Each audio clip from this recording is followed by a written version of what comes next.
I'm Anna Smiles. I chair the Habersham History Talks, a group of wonderful, curious men and women who love history. That's the only criteria. So first, a heartfelt thank you to Pastor Jamie Sosnowski and the Parish Church at Habersham, who have been kind enough to help us host this evening here at this beautiful church. So thank you, Pastor.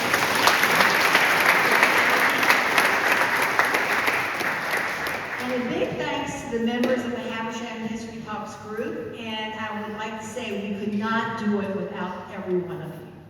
And if you would please be kind enough to just stand up for a second and just show everyone who you are, because you're very special to all of us. So thank you.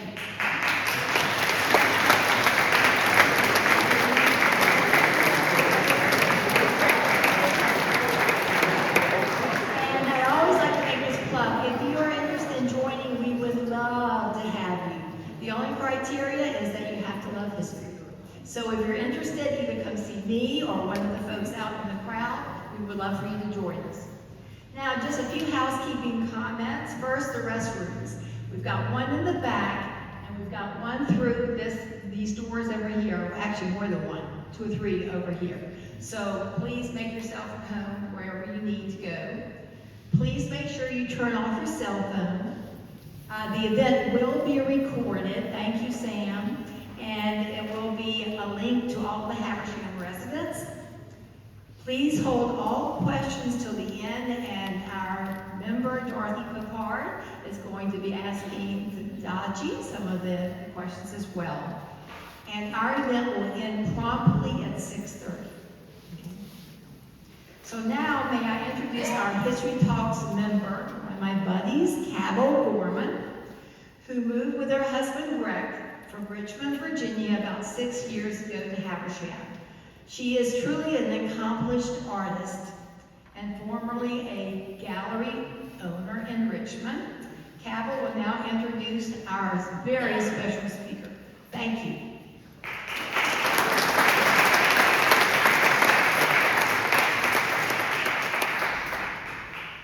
Good evening, everyone. It is my pleasure to introduce someone who truly represents creativity, culture, and the spirit of our community. TENDAJI Bailey. TENDAJI is a proud native of St. Helena Island, Port Royal, and Beaufort, South Carolina. Growing up in the Sea Islands, he was surrounded by the traditions and stories of the Gullah community. And that heritage continues to shape the work that he does today. He graduated from Morehouse College, and after college, he chose to give back through education, working in the middle school as a math teacher, helping young people confidence in themselves and their abilities. But TENDAJI is also a creative at heart. He is an artist, a musician, and a storyteller who uses his talents to celebrate and preserve the Gullah history and culture. Through music, spoken word, and performance, he brings stories to life and helps connect the past with the present. One of his projects, Seeking Soaring Gullah Resilience Song, is music, storytelling, and reflects ancestry, community, and resilience. TENDAJI is the founder of Gullah Future Project, which uses art, education to help preserve and share Gullah culture. In addition, he serves as assistant director for the Mullen-funded Campbell Wright HBC Gullah internship, helping create opportunities for students from historically Black colleges and universities to study, preserve, and share the Gullah culture. What makes TENDAJI special is that he doesn't just talk about culture. He lives it. He expresses it through his art and shares it with the tonight. Please join me in giving a warm welcome to my new friend, TENDAJI Bailey.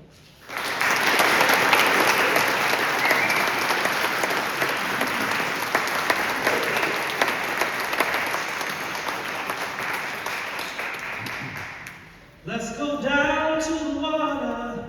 Let's get cleansed in the sea. Purified by the ocean. Water baptize me. Let's go down to the water.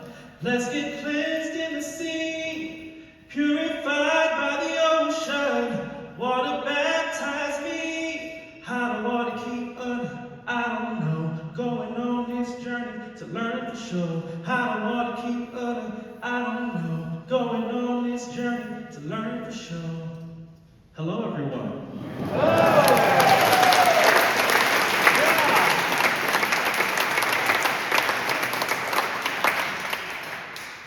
Such a pleasure to be here in the Habersham community. I am very, very thankful to Agnes for inviting me to Cabell for the incredible introduction. And I'm really, really looking forward to sharing about Gullah Geechee culture. How the evening is going to work. I'm going to start off by just kind of giving an overview of what Gullah Geechee culture is, right? And then I'll talk a little bit about my personal connections to the culture here in Beaufort. And then I will open it up to tell a more broader story about what we call the Gullah Geechee Cultural Heritage Corridor and some of the stories that come out of those places. All right? So we've heard a little bit about me.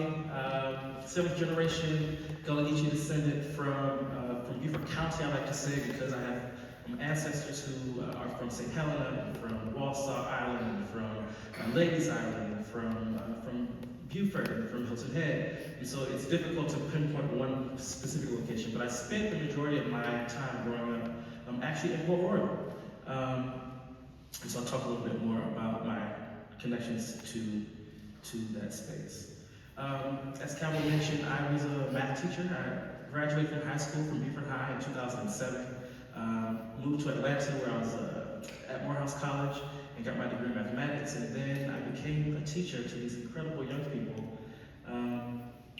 Had a really, really incredible journey in New York City, which again, I'll tell a little bit more about the connection to New York. But if you can see in one of these pictures, when I was a teacher, I was inviting some incredible people to my classroom.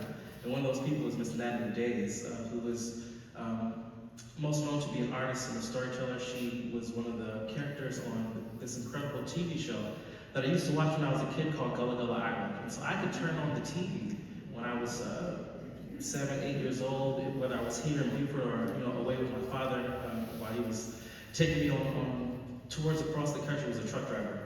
So I got to visit a number of different states at the time. But anyways, I could always turn on the TV and see home. And so it was really, really special to have her. She later taught me how to make my first sweetgrass basket when I was in middle school. And later became a really great mentor and happened to be in New York City one day doing a performance of Harriet Tubman and came and stopped by and talked to the class. And so it's been exciting to have my students in New York City get exposed to Gullah Geechee culture. All right, so I returned back to the Low Country in 2021. And when that happened, I began to volunteer at this incredible place called the Penn Center. How many of us have been to the Penn Center? Awesome. If you have not been, I really, really encourage you all to go. It's one of the most sacred spaces, one of the most important sites for education. Not only here in the Low Country, but really across globally. It's really an institution that can really share a powerful story of resilience, and it happens to be right here, not too far from where we are right now. But while I was volunteering at the Penn Center, Ms. Victoria Smalls, who was the executive director of the Gullah Geechee Cultural Heritage Corridor, which I'll talk a little bit more about in a moment. But she saw me there volunteering, working and running around, lifting tables and moving chairs and doing all kinds of things to support some of the events that were happening. And she brought me on to be the program coordinator for that organization. And that really began my reintroduction to Gullah Geechee culture. Being here in Beaufort, I understood what it meant to be Gullah Geechee here in Beaufort. But to think about the corridor, which I hope I have the next slide. is the corridor that ranges as far north as Wilmington, North Carolina, all along the coast, down through Georgetown, Charleston, down through here in Beaufort, Savannah, Brunswick, all the way down to Jacksonville and St. Augustine, Florida. All along this coast are a collection of sea islands where Gullah Geechee culture has been able to hold and stay rooted in those communities. And so in my role as a program coordinator, I got a chance to go into those communities and to actively engage in cultural work with the elders, with the artists who live in those spaces, and to really learn the stories that existed in these spaces, that have been preserved here in these spaces. And so the Gullah Geechee Corridor was established in 2018, along with the founding of a new national park here in Beaufort, the Reconstruction Era National Park. And it's really, really important to have the story of Reconstruction being told. And the reason why it is here in Beaufort is because Reconstruction started here in Beaufort and it lasted the longest here in Beaufort. So that is why it is here. I'm going to put someone on the spot. She just walked in. Come on in, Mom.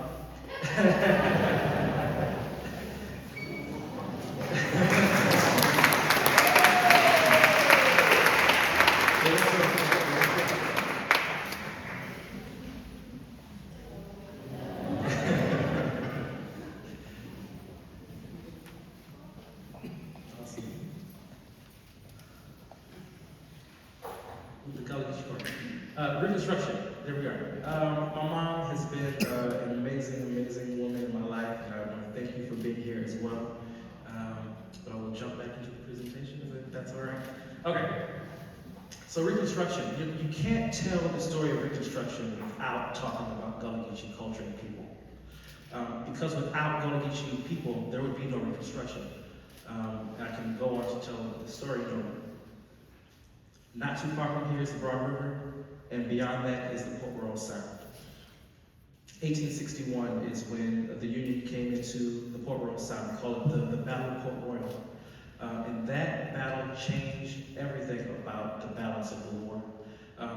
Without capturing Hilton Head and St. Helena Island, the Union would have lost, right? It was a strategic place between Charleston to the north and Savannah to the south. And once they had this area, they were really able to take hold and take control of the Union. And so what happens is overnight, 10,000 formerly enslaved people are liberated overnight. And so something has to be done. Abolitionists had already done the work of preparing for this moment. They knew this was going to happen. In fact, if I had to ask you all, where was Harriet Tubman during the Civil War, would you know? She was here in Beaufort, right? She was invited by the governor of Massachusetts to come down here to help with this transition of these 10,000 people who were moving from enslaved to free, because she had been doing that work, taking people from enslaved to free for most of her life at that point. And so, two things happen. They begin doing something that they call the rehearsal for Reconstruction, by which at the Penn Center they begin to experiment. What would the freedmen look like in a rural context? And so farming and education was central to that experiment at the Penn Center. And then something magical was happening over on Hilton Head, where they were experimenting with this urban experience. What would it look like for formerly enslaved people to be self-governed? And so at Mitchellville, if you have not had a chance to be, have you been to Mitchellville? Okay, I want to send you over there to Hilton Head, historic Mitchellville Freedom Park. Really, really incredible space, incredible story. But these two stories are directly connected to one another. Reports were being sent from these sea islands up to Abraham Lincoln at the time, giving him the reports of the success of the Penn Center, the success of Mitchellville, and it gave him confidence to write the Emancipation Proclamation. And so all of this history lives here on these islands. Come on in, come on in. If we looked at an aerial view of the Low Country, this is what you would see. Gullah Geechee people are the descendants of West Africans and West and Central Africans who were brought here for the purposes of cultivating rice. Rice was the first crop. In West Africa, they were targeted in their rice growing communities because of their specific skills and knowledge of cultivating rice. Now, I grew up not understanding, not knowing that it mattered who was being brought over here, right? I was taught that they had no skills and they had no knowledge, and they were taught once they got here. But the truth of the matter is that they were targeted because they were brilliant. They were targeted because they had the knowledge of how to control the tides to grow this cash crop. You know, Carolina gold made the South rich. And there's no way to deny that. But to imagine that all of that land there was covered with trees, that it would take 7 to 14 years to clear the field before you could plant the first seed, right? And so you're moving cypress trees and tupelo trees by hand and hoe only, right? There are no machines.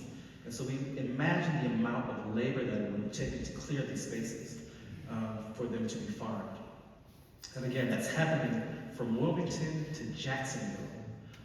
And so there are some who say that the amount of earth that was moved was more than was used to build the pyramids of Giza. And so I like to think of these rice fields in this corridor as the eighth wonder of the world.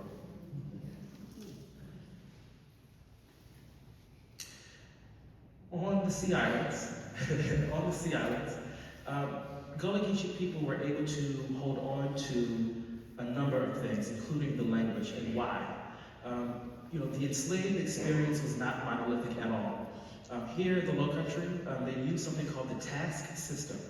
And what that meant was, as an enslaved person, you had a certain amount of work that you were required to do per day. And so maybe that would have taken you 8 hours, that could have taken you 6 hours, could have taken you 10 hours. It was up to you to get your part of the work done. But once that work was done, you were kind of able to go into your own kind of safe space. Some folks had their own small gardens, some folks went out and hunted, but they were able to keep themselves and sustain themselves. And so some of the things that they were able to do included speaking words that connected them back home. Our language is so special. It was one of the things that really kept them at a time where they was just surrounded by trauma. You all saw the word "una." In our community, they might have said, "How about "una for do?" And "una" is another word for you. How are you doing, right? How did water keep "una"? How did the water keep us? That's what that meant. Words like tote bag. That's an African word, right? That has lingered and mixed into the English language. On the screen here is an incredible, brilliant scholar by the name of Son Michel. And so what he did recently was begin to actually teach Gullah as a language at Harvard. And so he's actually actively teaching and keeping that language alive in that way. It is an oral language, and so when you see it written, it's not always going to be the same. One of the things that happened as they were creating the Gullah Geechee corridor is that they gathered elders and scholars and artists together to create a new Gullah Bible. And they only focused on the New Testament. And so that Gullah New Testament is available. And again, because it is an oral language, how you are reading it, how you are looking at it, sometimes can be a little difficult to process. But it's just how they would speak, right? How they would pronounce things. The other incredible woman is my Aunt Ernestine Atkins, who worked at the Penn Center for about 40 years. She's still there as a volunteer, so if you happen to go to the museum, she's probably going to be in there, giving you a nice history. So language, foodways. Our connection to Africa was also kept in the food. Okra is an African vegetable that came to the Americas during this time of the enslavement. Watermelon is also an African fruit that came over this way.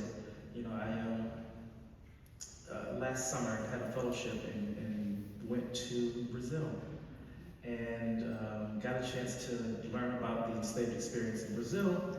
And I learned that there were some folks, if you are not aware, in Brazil, enslavement lasted 20 years after it ended here in America, in North America.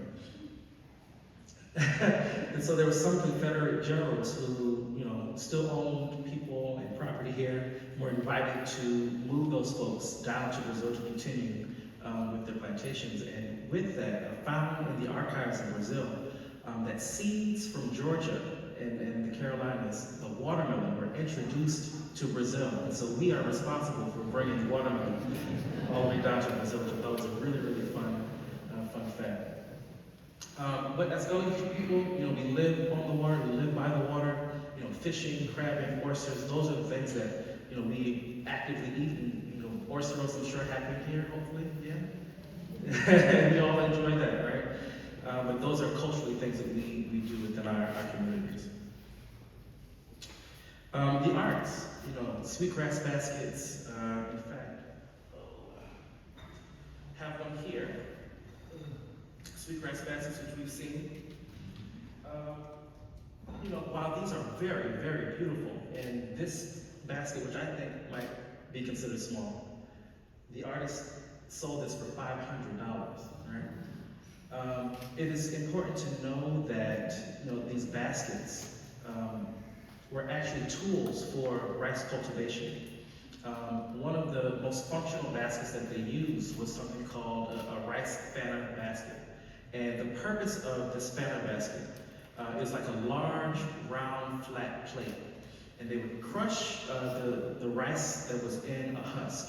And over time, they would loosen up. And they would pour that mix of the rice and the husk into that flat basket. And they would take it and they would toss it in the air. And the husk would fly away and the rice would fall down, right? And so we would use these baskets as tools. If you were in the church, hopefully we've heard of the story of Moses, right? And so this tradition of these coiled baskets goes all the way back to biblical times. It says in the Bible that Moses was placed in a bulrush basket. And bulrush grows right here in the Low Country, right? Also grows at other places, but it grows right here. So there are some, in fact, there's, on this basket, I can take and pass around, but the darker color on this basket is bulrush. And this tradition can actually take back. There has been a number of exchanges of sweetgrass basket sowers here in the Low Country who have gone over to Africa and actually sewn baskets with folks in Africa to make that direct connection. We're still connected in those ways. Something else that we probably don't see as much is cast net making. Now, over the past 4 years, I've been traveling and looking for someone to teach me how to make a cast net. And I took a class with an elder on Sapelo Island for about 4 days. And he began to teach me how to make a net. And so this is not a finished net. I'm still working, but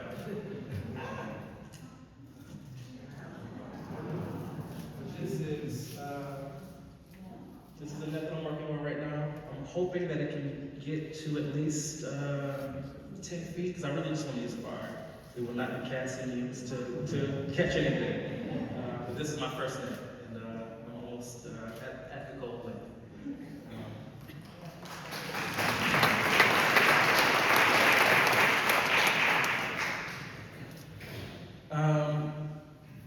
What else? Spiritual expressions.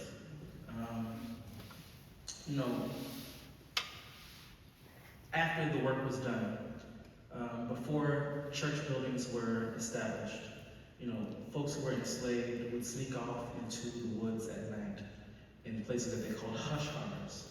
And they would gather, and they would sing, and they would pray, and they would find ways to connect to the divine, under the duress of all the things that they were dealing with at the time. And so spirit was the most important thing to help them survive. Here in the Low Country, we have these incredible iron gates, sorry. And so if you get a chance to go to Charleston ever, you'll probably see them more. But artists and blacksmiths would infuse and use spiritual symbols called Educator symbols. And they all have a specific meaning. It's not a language per se, right? But they communicate a feeling or an idea, really. And so the one to the far left is an aya. It's like the fern, right? Resilience. You know, ferns are really, really resilient. And so that's what aya means. This one in the middle and the one to the right, those are both the symbols for Sankofa. And Sankofa is one of the most important symbols from this Adekra group because it means to go back and to, what they say, go back and fetch it and bring it back forward, right? It's important as a historian, as an artist, that, you know, we go back to learn what's important from the past and bring those things forward so that we can move forward with more knowledge. But you can see these symbols woven and bent, forged into the work of folks like Mr. Philip Simmons, who's most known for his incredible ironwork in Charleston. And again, you can see those symbols just really beautifully in his work. And of course, we have the tradition of the praise houses.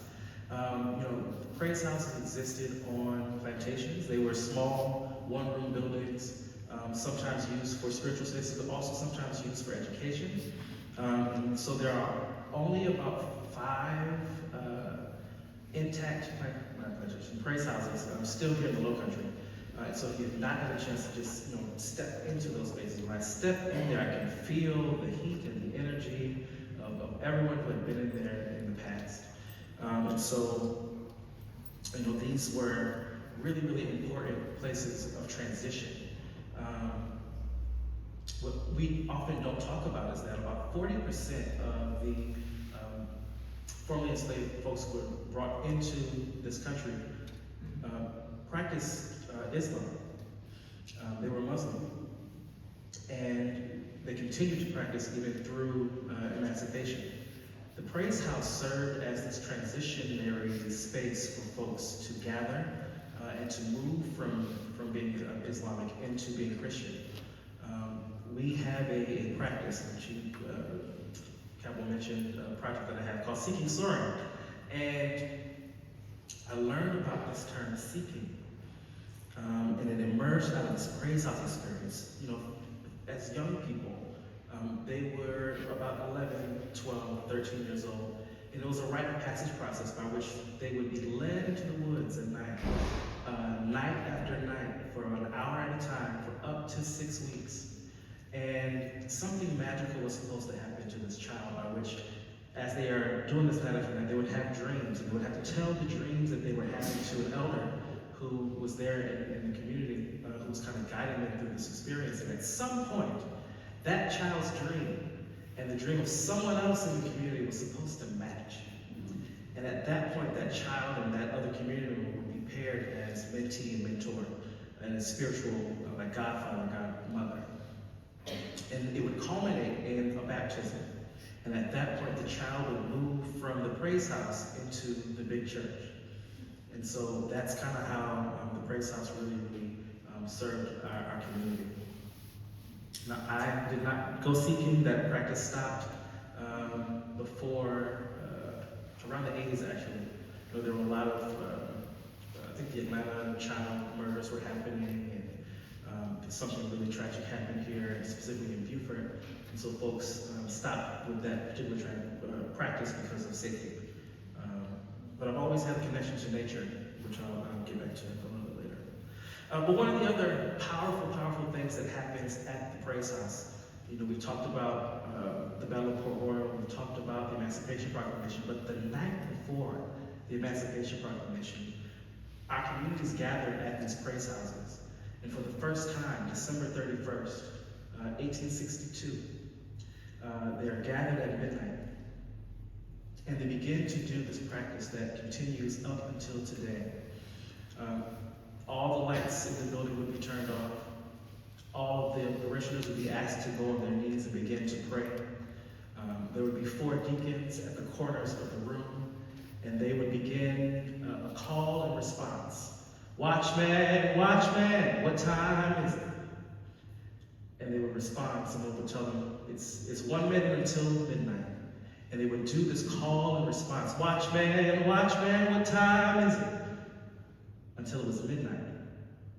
And at that point, it was the new year. And for this specific time,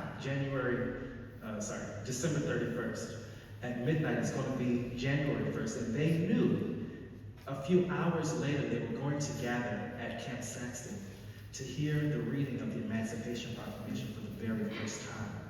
And again, that happens here on these Sea Islands. And so they gathered January 1st in Port Royal, right where the Naval Hospital is right now. That is where 5,000 people gathered.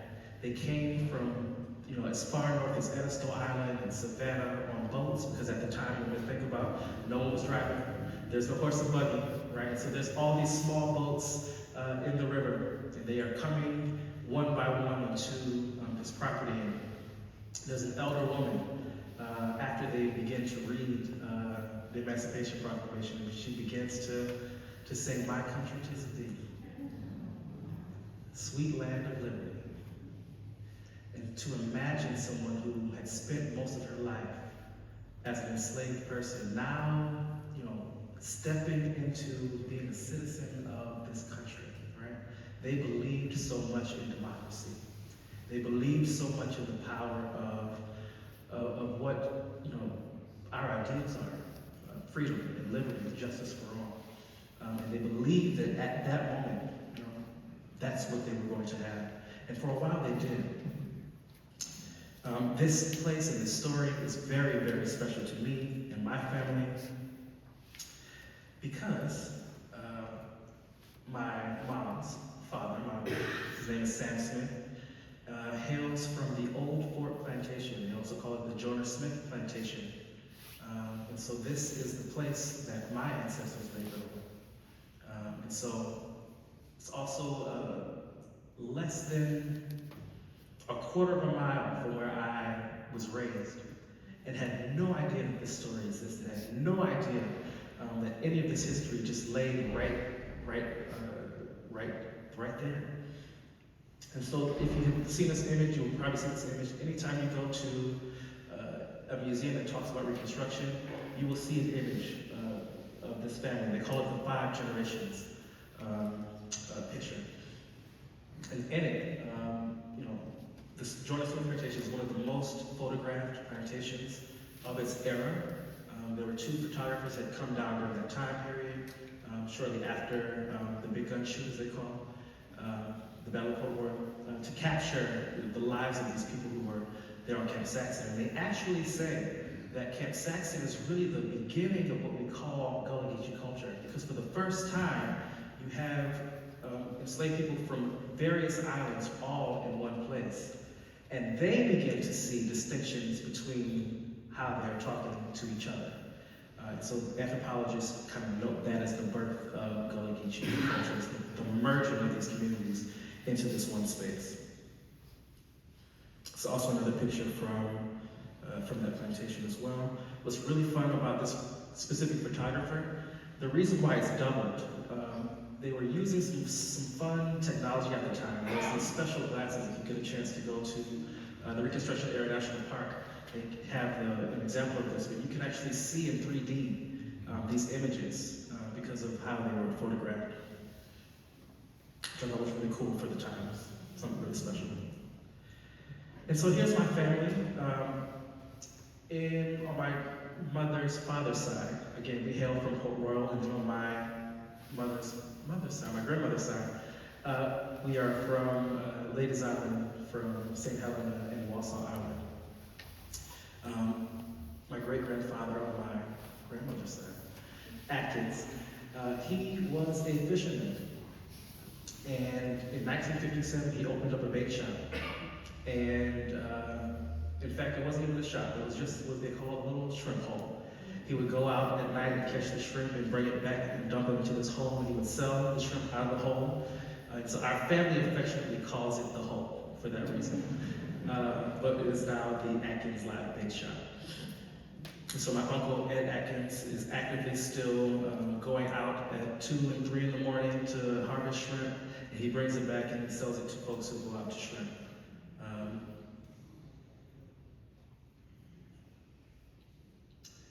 We could talk a little bit more about seeking.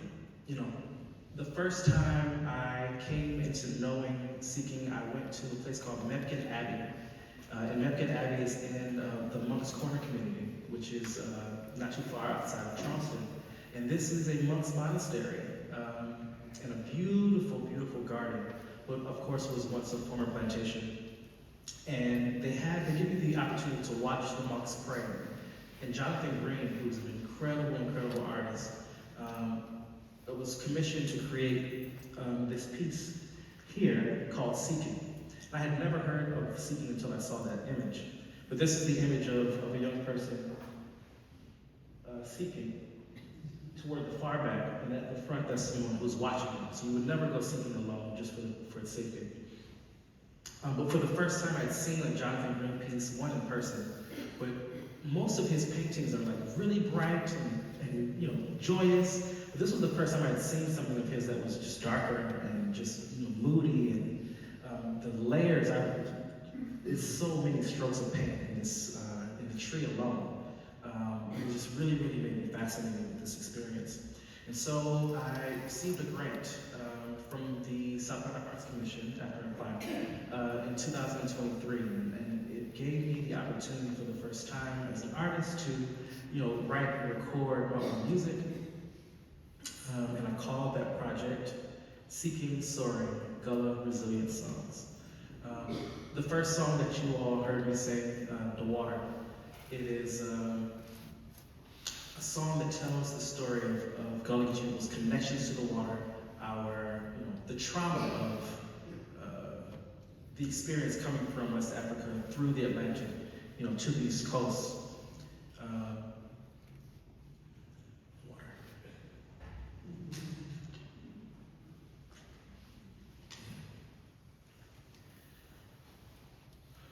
This water drowned my family, on ships it carried we, all packed tight together, no mercy for me.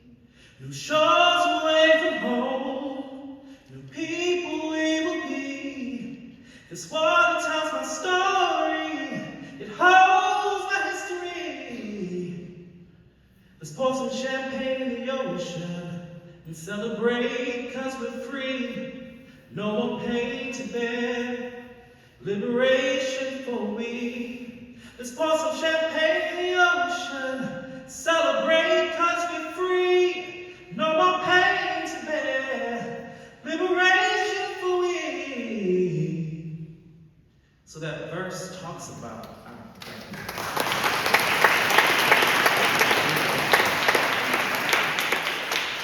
But again, that verse talks about our complex and complicated relationship with this water, right? It again is this vessel that brings us here. But after enslavement, my family and other families returned to the water to sustain us. My great grandfather was able to put 11 children through school, right, and to get them out into adulthood and to be productive citizens by doing work in the water, right? And so it is this really, really powerful force in our community. We often like to say that we are water people, right, in our existence. There's another song that I wrote from the song called The Song for Betty. And I'll sing a little bit of that, and I'll tell you a little bit more about the story. She's a pretty, pretty girl, sweet grass and a pearl, head up in the sky. She had a beautiful smile. While sun was at home, on her island she was bold. In the water she would go, that's how the story was told. A song for Betty, a song for Betty, a song for Betty. This is a song for Betty, a song for Betty, a song for Betty, a song for Betty. Hard worker with her hands, she would always take a stand. But you better not cross her, She'll cut you out with a grin. Was a mother, had some brothers, and her children made her smile. She's a sister, oh they missed her, no laughter in a while. A song for Betty, a song for Betty, a song for Betty. This is a song for Betty.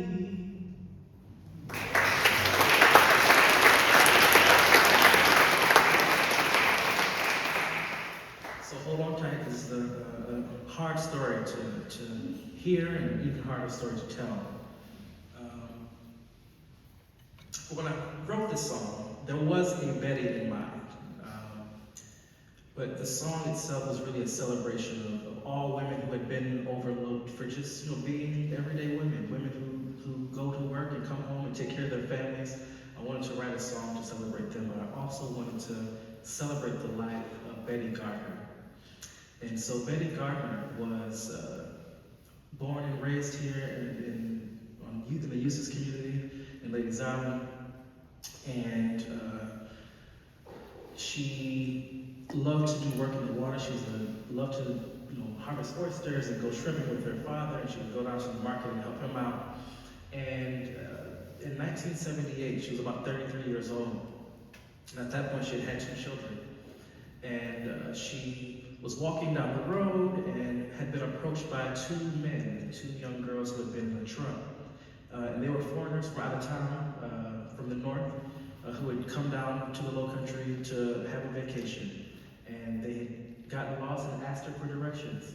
And so, Betty, being the loving, kind person that she was, said, sure, I'll give you all directions. I just need a ride to where I'm going to next. And so, they agreed to give her a ride, and they make a stop at her family's house. And one of her brothers, Ricky, is probably the last one of her family members who ends up seeing her, because these people end up taking her into the woods, and they murder her, they assault her, they use a garden hose to strangle her, they take a knife and they carve the words KKK into her body, and they leave her there for dead. She's missing, and the community is, in an uproar. They are having search parties for her. It takes about a month before there's any leads. One of the young girls who was in the truck ends up going and confessing to the police about, her involvement in this matter, and eventually they are able to lead the police to find Betty's body. And one of the only ways they're able to identify her body is from the detail of the carving of KKK. They're able to see in her bones because her body has decayed so badly. Eventually, these 2 men are tried. They are arrested, found guilty, and sentenced to death. And I come to know this story because Betty Gardner is my grandmother's sister. And I can remember in the 90s, 98, 99, being a kid and kind of being shuffled around and moved from my house to another aunt's house to stay with my cousins for a while because my mom had to go and be a witness to the execution of these men. And so Betty's life, I wanted to celebrate in the story of that song because her death was so brutal. When I came back to Beaufort, one of the first things I wanted to do was go into the archives at the newspaper in downtown Beaufort. And I wanted to see, what kinds of artifacts, articles, was there any writings about it? Because when I Googled it, there was an article that came out during the pandemic about this story, and I was really surprised by it. And so I went to the library, and at the library they had something called murder files. All the murders that had happened, in Beaufort. And so I went to the archivist, and I asked her, do you have a file for Betty? And they did not. And so I spent about a month and a half going through microfilm, looking for articles. I found Missing Woman from Walsall was the first article, the first headline, small blip. And over time, the story kept developing until they finally find her body and arrest the men. And it becomes this national story that is picked up in Ebony and Jet magazine, and eventually the New York Times picks it up. The prosecutor at the time was one of the Murdoch family members, and so there's a whole Murdoch connection to the story. But what's really fascinating about it is that because these men were from up north, right? Because they were not from here, they were not Southerners. For the first time, two white men had been convicted for the murder of a black woman in the state of South Carolina. And the Murdaugh gentleman that lawyer prosecutor ensured that that happened because it disrupted the peace that had been here in Beaufort. There's a saying that racial violence had not come to the Sea Islands, and for the majority of the part, that is true until then. But then, in this writing of the songs, I moved from the water to talking about Benny, and then I talk about joy. Joy is a revolution. It is my solution, and it is my hope that we can use that to heal the world, right? And so I created this song, Joy is a revolution, joy, my only solution, joy. Come on, let's heal the world. Joy is a revolution, joy, my only solution, joy. Come on, let's heal the world. It was hard making up today. Knee to his neck, now what more can I say? George Floyd, say his name. George Floyd, say his name. It's so much going on in the world, hard to preach joy to the boys and girls. We gotta be the light, so we can do what's right. Joy is a revolution, joy, my only solution, joy. Come on, let's heal the world, joy.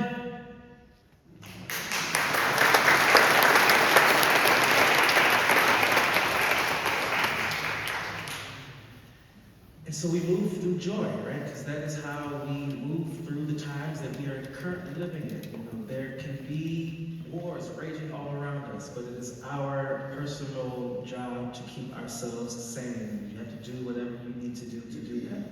And for me, it is about spending time in nature. I have to often go to the boat landings. There's a wonderful landing here at the Broad River that I like to go to just to watch the sunset, right? But being intentional about setting myself in nature to experience the universe and God and all of the things that are around us is super, super important. And then I wanted to write something to celebrate Gullah Geechee culture. And I'm going to teach you all a new Gullah word, a Gullah word for you all. And that word is Benya. Now, the television show Gullah Gullah Island had a wonderful yellow polywog character. His name was Benya Benya. And so I wrote this song to celebrate our culture through that lens. So I'm going to teach you all two things. We have something in our community called a Gullah rhythm or a Gullah clap. And it's a polyrhythmic rhythm that when I went to Brazil, it's so crazy. I was checking into my Airbnb and they have sambas in their communities, and I could hear that rhythm in the drums in the streets. It just really made hairs raise up on my arms to be in another place and to hear something from home. Anyways, that rhythm sounds like this.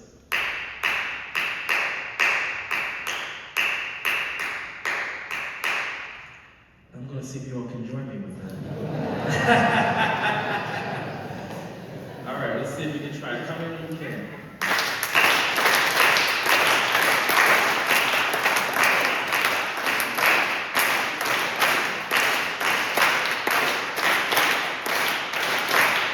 All right, we almost got it. Thank you all for being amazing. Lived on a dirt road, and so I'm gonna say things, and I'm gonna ask you all to say, I've been here. Okay? I've been here. I've been here. So Benya, what does that mean? Y'all are like, what does that mean? Benya is a word that signifies me as a Gullah Geechee person. If I am from St. Helena, or if I'm from Beaufort, let's make it more broad. If I'm from Beaufort, I've been here from Beaufort. I'm a been here from Beaufort, right? One person who has been here. Now, folks who have just come into our community, and that might be most of us, right? We might call you all a covenant, right? Folks who have come into the community. And so you will oftentimes hear, folks distinguish really loudly between who's a Benya and who's a cover. But today we can all be Benya for now. And so I'm going to say some things like, I lived on a dirt road. You would say, I've been here. Africa all in my soul. I've been here. Never went hungry. Learned how to get my food out the sea. I cast the net for the scrimp. I dropped the trap for the crab, and then I did. I'm Gullah Geechee to the bone. So strong, made of stone. I've been here. So that is the fun Benya Benya song. I wish I could play it, but we have had some sound issues. But you know, that song is a really fun song to perform, and a fun song. Kids love to sing that one as well. And then I end the album with a song called Soaring. And this song is really, really special to me because of its origin. So there was a children's book that I had come into knowing called The People Who Could Fly. And it's a book by Virginia Hamilton. And as a kid, there were not many books of people who looked like me on the cover. But there were a group of family who were flying in the air, of people who looked like me. So I opened the book and I read the book. And in that book, there were these words, Kum Baba Yala, Kum Baba Tumbe. And apparently, these were the magic words that would help African people fly. Now, when I got to Morehouse, I took English class with a professor. His name is Daniel Black. Let me look at the time. Oh, no. Daniel Black. And we had read a book called, by Toni Morrison, Song of Solomon. And Toni Morrison, in that book, she tells the story of this young man who comes to know that he can also utter these words, Kum Baba Yale, Kum Baba Tumbe, and fly. And so that refrain is actually based off of something real.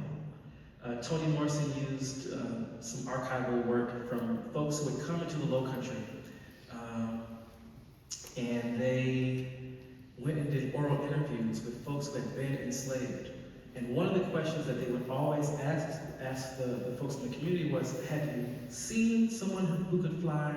Or have you heard of someone who could fly? And their answer was always yes. Right? It's always yes. This story also is connected to a moment that happens in St. Simon's Island. I'm looking at my time here to tell some more stories. In St. Simon's Island, there's something called Igbo Landing. St. Simon's Island, it's a Dunbar Creek. There was a group of folks who had been kidnapped from Nigeria, brought to the shores of Georgia, and as they got close, they revolted and took over the ship. They killed all of the folks who were running the ship, including the captain. And the chief among the group of Nigerians, Igbo people, told everyone to grab hands. And what they said was, the water kept us, the water brought us, and the water will take us back home. And they all grabbed hands, and they walked themselves into the water, refusing to be enslaved. It is believed that their souls and their bodies lifted into the air and went back across the Atlantic.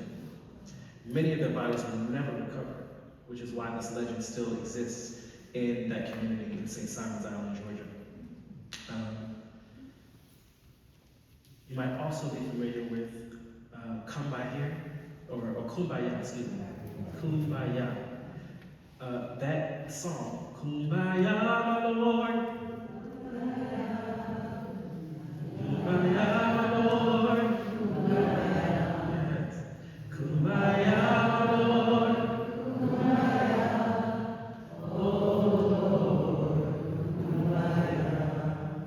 the first recording that can ever be found of this song is from a Gullah Geechee person in Georgia.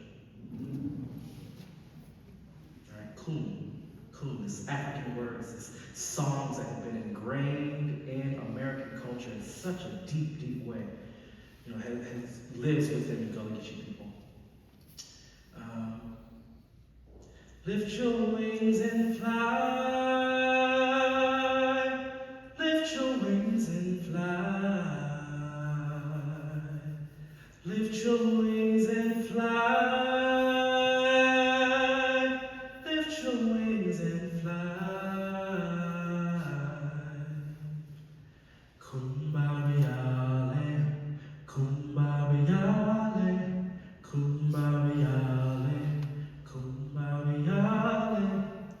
So in the song Soaring, you kind of hear me repeating those words over and over and over in refrain as a mantra. And eventually by the end of the song, my hope and my desire is that you all fly. And so that's how the album ends with Kumbabiyala, with Soaring.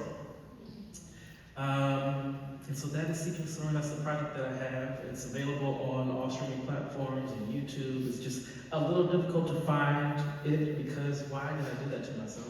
It is not spelled as TENDAJI. It's spelled as 10DAJI, which just makes things difficult. I probably need to change it, but that's how you can find me on the interwebs if you're interested in hearing the songs themselves. But a shout out to the South Carolina Rescue Mission for that amazing work. Thank you.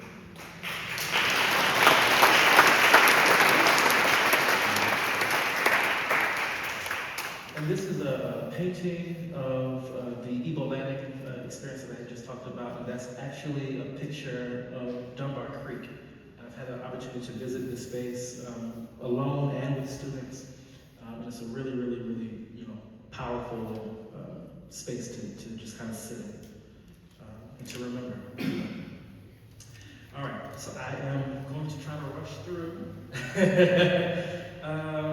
So I love history and culture, and I have two professors at Morehouse. I audited the very first Gullah Geechee class that was offered back in 2015.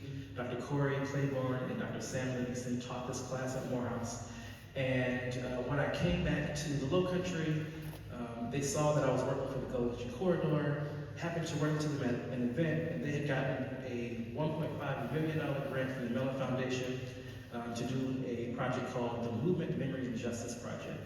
And one of their partners dropped out, leaving $60,000 to play with. And so they were like, hey, we want you to create a Gullah summer program with this money. I was like, oh my. So I had a chance to dream, what this experience could be like over a 4-week time with students from Morehouse and Spelman and Clark Atlanta University.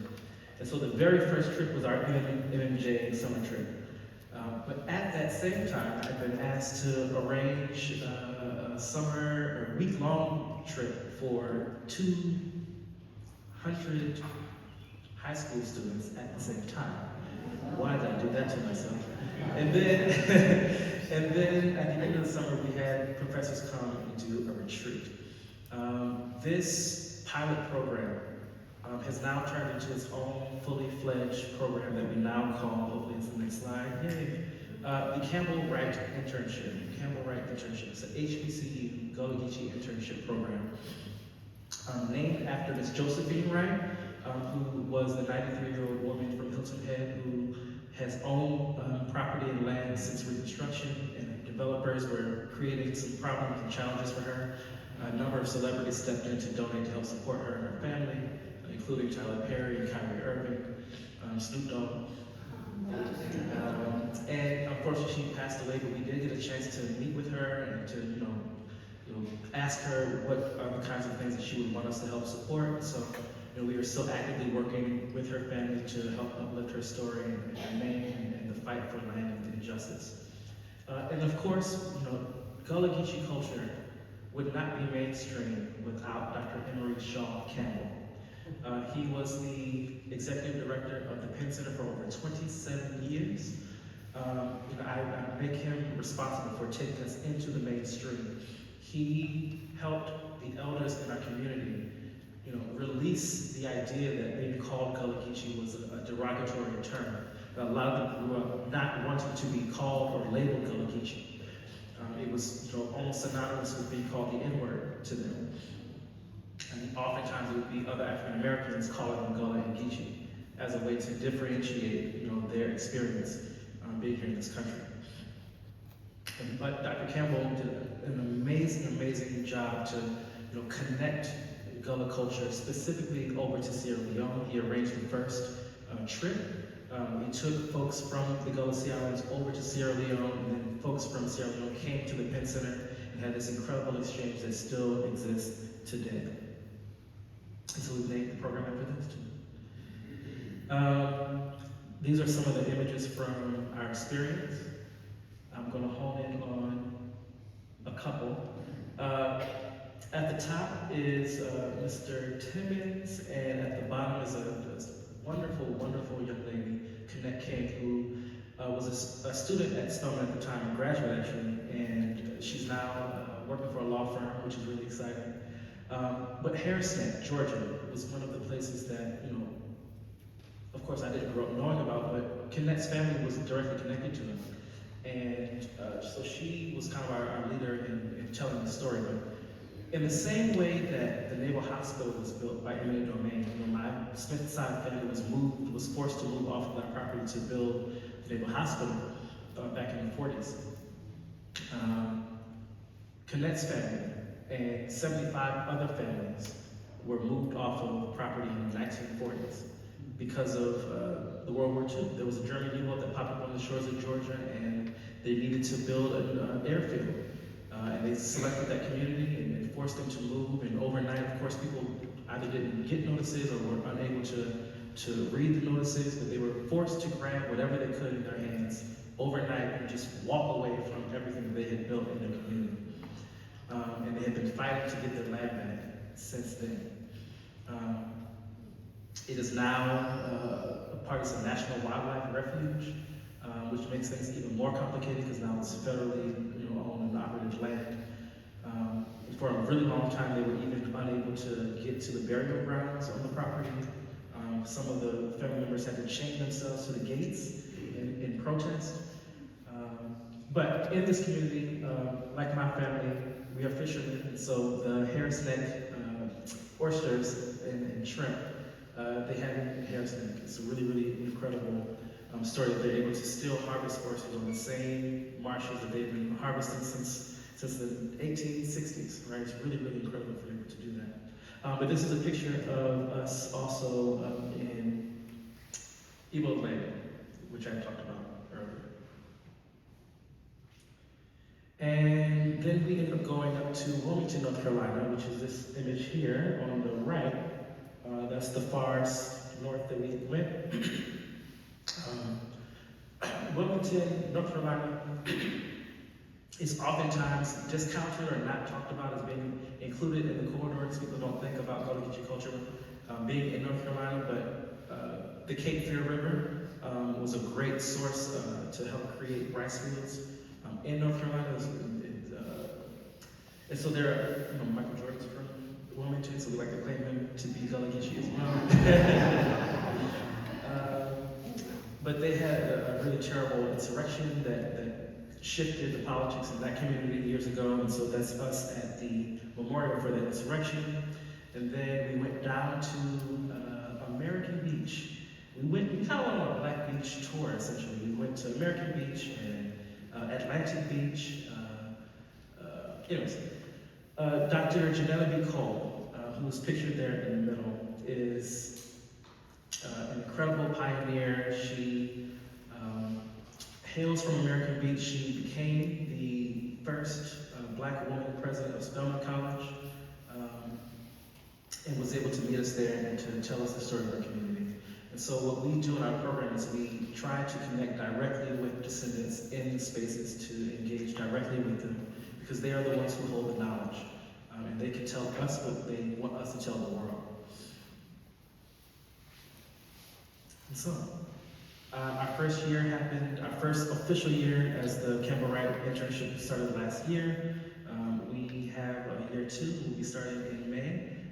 Instead of traveling so much, we're probably based in Charleston this summer, and we'll take day trips to these other spaces, just to keep us from burning out and moving around somewhere. And so this is the bait shop, our family's bait shop.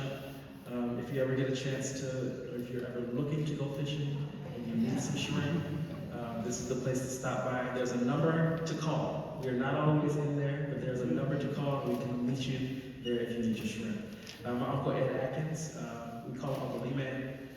He is the one who's still operating the space. We are working to also make it an educational space so that we can bring students from our county, from other places, to actively engage in water stewardship. understanding the importance of keeping our waters clean, understanding the importance of oysters.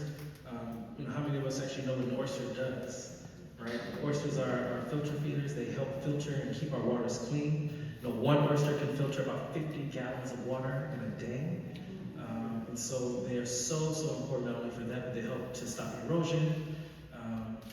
And so it's really important we tell the stories so that our young people know to keep those things alive. I have a traveling exhibit that's currently at the Beaufort County Black Chamber of Commerce called Tied to the Land. This is an exhibit that we've been cultivating and curating since our very first trip.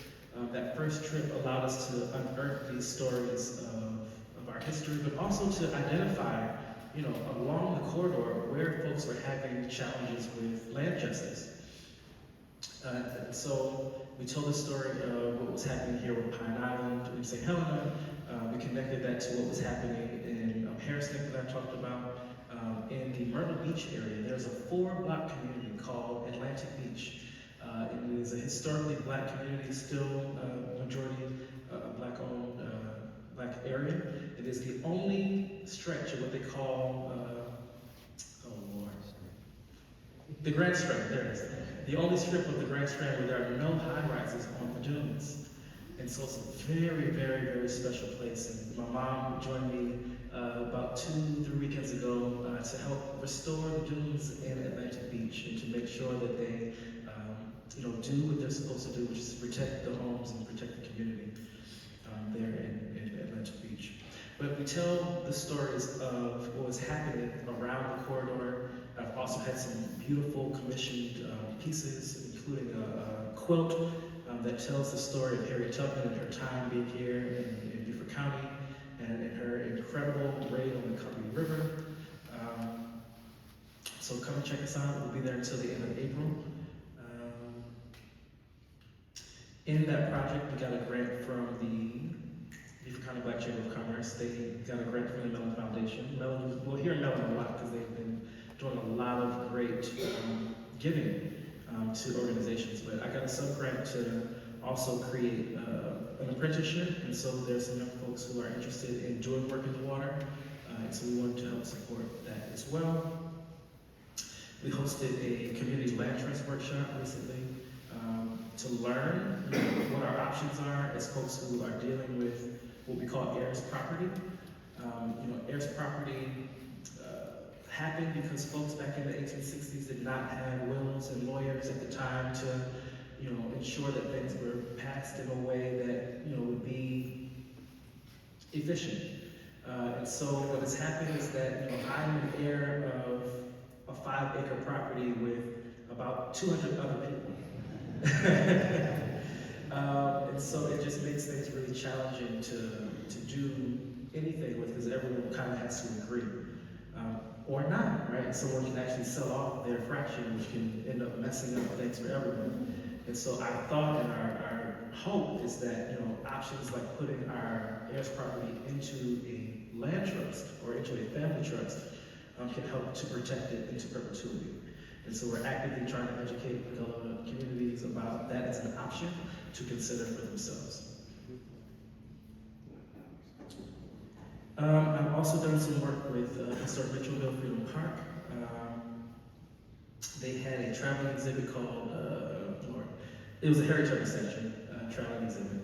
And I created a interactive scavenger hunt through the park where you got to learn Harriet Tubman's story, to really step into the places that she had actually walked. One of the experiences, Harriet Tubman would often move at night. And so imagine, 7, 8-year-olds with blindfolds trying to guide themselves through the woods is kind of how I created that experience for them. It was a really, really fun time. That was last year in January to about April. And then I just wanted to talk a little bit about some folks, some icons, and I'll wrap it up. Zora Neale Hurston is an incredible anthropologist. She's someone who kind of laid the blueprint for the work that we were doing. And what we realized realized that we were literally doing what Zora was doing. She was going into communities, spending time with them. She's known for writing Their Eyes Are Watching God. She's from Florida, so she technically is Gullah Geechee as well.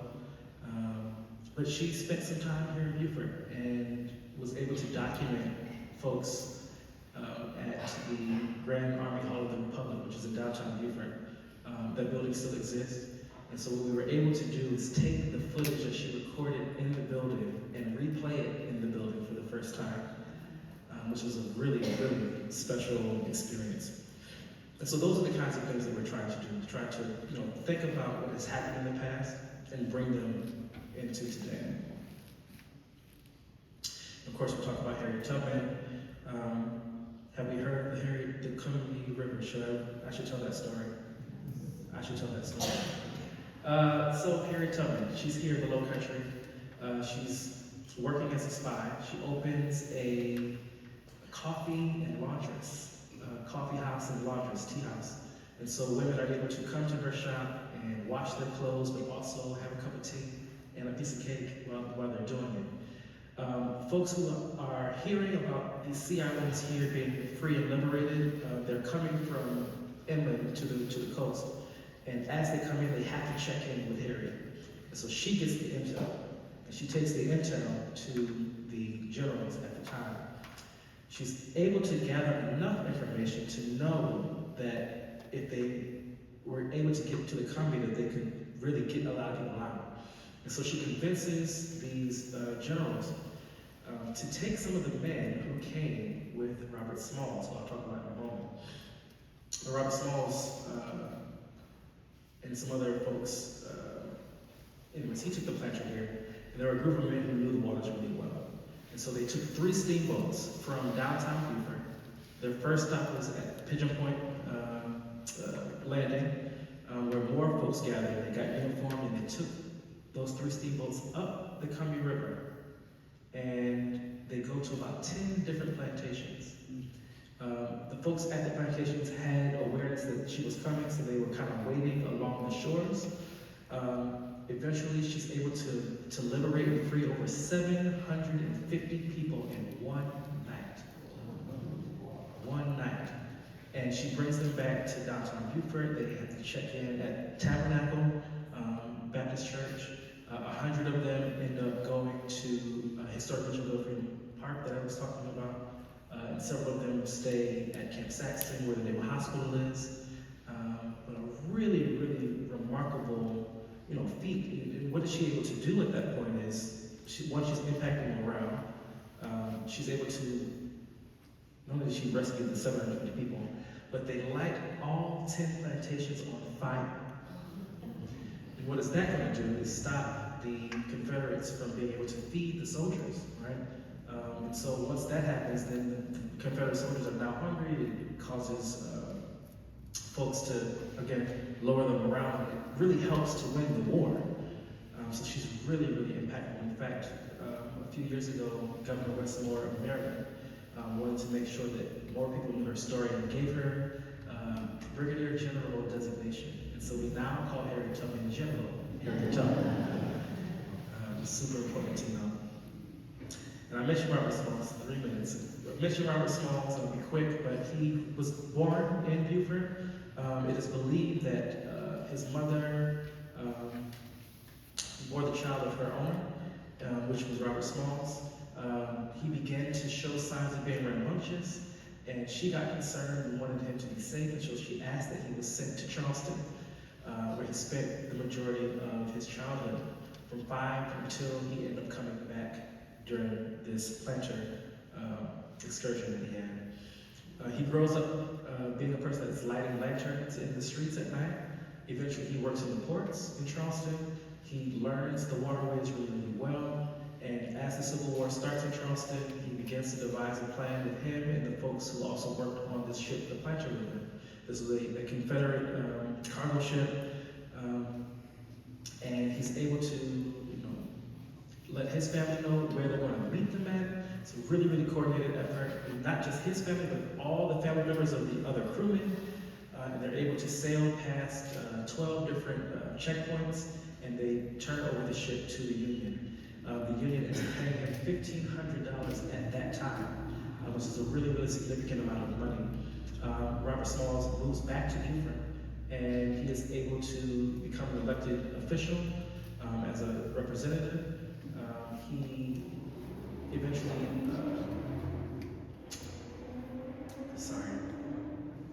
He eventually, becomes the reason why we have public education. He advocates in the new state constitution that public education becomes a thing. He's also responsible for convincing the U.S. government to purchase Parris Island, where we have the training for the Marines. So he's really, really impactful in these sea islands here. A really, really great example. But he went back and bought the house of his former owner, possibly his father. And that house is actually downtown Beaufort if you ever want to see it. And I wanted to mention Joe Frazier because we are not too far from Joe Frazier Road. And I hope that you all have known who Joe Frazier is since you are always driving on the road. But Joe Frazier actually hails from the sea islands here.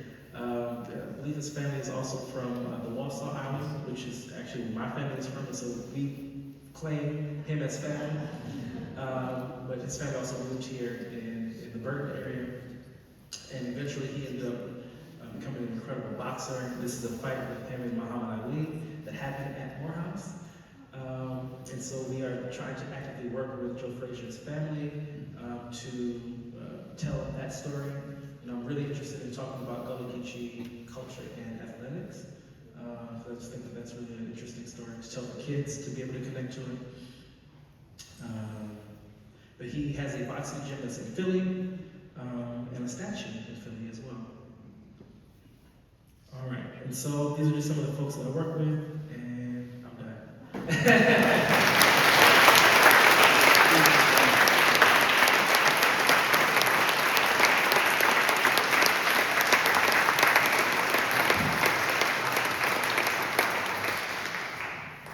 Well, TENDAJI, my favorite way to learn is through storytelling, and you told it in such a beautiful, lyrical way, so terrific. And you talked about the sweetgrass basket, and I love that you're wearing sweetgrass on your arm. That's terrific. So the sweetgrass basket is symbolic as a low country souvenir, but as you said, it originally acted as a survival tool in cooking staples, primarily rice. So how has its evolution as fine art affected economic independence for current Gullahs? There's an incredible artist by the name of Corey Alston who has just created the largest sweetgrass basket in the world. And it sits about 5 feet high and about 5 feet wide. He built it over the course of a year. So that his children could actually fit in the basket. He calls it Big Percy, and it now sits in our state museum in Columbia. What is exciting about seeing that level of craftsmanship, that level of artistry, is it opens a whole new world for what is possible with a coil and marsh grass that we get from outside, right? It creates the opportunity for these artists to really dream and imagine, whatever they can make with it. And I'm excited to see more of that. He gets commissioned to do that, so that it is a great economic benefit for our community. The only challenge, however, is that due to development and changing with weather and climate and all those things, it's making it more difficult to actually harvest the kinds of grass that they like to use. Versus the kind of cultivated, planted, grown sweetgrass. And so that's one of the challenges that they're dealing with right now. Okay. So we also talked about ecology. As the ecology of the marshlands is affected by tidal shift, how does this affect heirs property rights disputes? So one of the challenges right now. We have talked about sea level rise. You can see some of the impact with the waterfront park. But one of the things that I'm really concerned about on St. Helena is that the majority of homes there are actually using septic systems. And so not only is the sea level rising, but also ground level is rising. And so I was at a conference not too long ago, and they talked about some of those septic systems already causing leakage into the waterways. And so that's one of the things that we as a community really have to keep an eye on, is the quality of our water because of this. Now we have time for one more. Okay. So historically, as you also mentioned, Geechee was an ethnic slur from outsiders. But this label is transformed to a source of pride and cultural authenticity. How does this happen? And I share a little bit, again, I think Dr. Emory Campbell is probably most responsible for that, but also Ron Days as well. I have not mentioned his name. But he was the father on Gullah Island. And he made Gullah Geechee mainstream, and eventually took the work that he was doing from TV into real life. And he started working at Brook Green Gardens in Georgetown, developing exhibits and all kind of educational work. But he was also responsible for creating what we call the management plan for the Gullah Geechee Culture Heritage Corridor, to give us a path for how to take all of these things, the sweetgrass baskets and the cats nets, our festivals, how do we use that as a way to have economic benefit for our community? How do we use that to preserve things that we need to do? I can count on my hand the amount of people who are still making these caskets, right? That's how at risk it is. But yeah, Ron Days is the other person I would say. So Dr. Emory Campbell and Ron Days are responsible for making it acceptable in the mainstream. Well, I love that we're now celebrating the Gullah Geechee, so it's wonderful.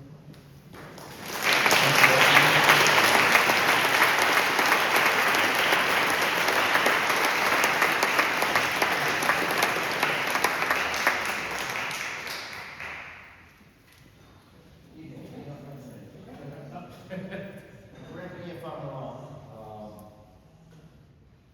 Tenki? Close. TENDAJI.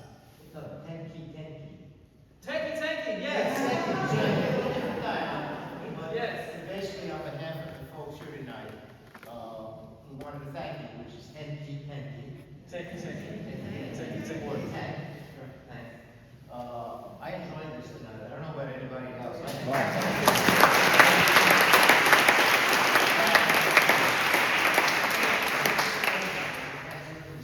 Not just this area, and the fact that we spent so many years doing research and bringing this alive is remarkable. Anyway, but on behalf of the folks here in Habersham Community, Social Committee, and History Talks, we want to give you a gift to Miramar Restaurant. It's one of my favorites. All right, let's take good care of it. Lots of garlic. Yes. Thank you all so much. Thank you.